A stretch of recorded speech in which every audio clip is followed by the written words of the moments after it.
এই ভূখণ্ডের মানুষ লড়াই করছে, একের পর এক লড়াইয়ের মধ্য দিয়ে আমরা আজকের এই বাংলাদেশ রাষ্ট্র উপনীত হয়েছি। পলাশীর প্রান্তর থেকে সিপাহী বিদ্রোহ, 47 থেকে 71, 71-এর পর আবার রক্তক্ষয়ী 24।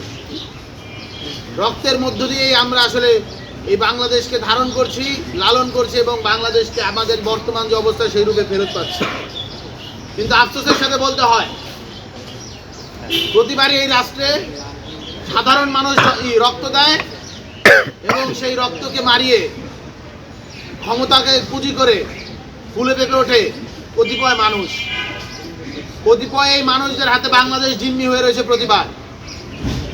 এই সো কল্ড আরবান এলিট, এই সো কল্ড রাজনীতিবিদ, এই সো কল্ড বাংলাদেশ মানুষ যারা আসলে বাংলাদেশকে ভিন্ন রাষ্ট্রের কাছে বিক্রি করে দিতে দ্বিতীয়বার ভাবে না, তাদের জন্য বাংলাদেশ প্রতিবার এক একটা ক্রাইসিস মোমেন্টে পড়ে। জুলাই পরবর্তী সময়ে আজকে আমরা যে গণভোটের মুখোমুখি দাঁড়িয়েছি, যেই দফাগুলো দাবিগুলো বাস্তবায়নের জন্য ঐক্যমত্য কমিশন গঠন করা হয়েছিল, ঐক্যমত্য কমিশনের আউটপুটটা আসলে কোথায়? আপনারা দেখতে পেয়েছেন গণভোটের জন্য অনেকগুলো ধারা রাখা হয়েছে।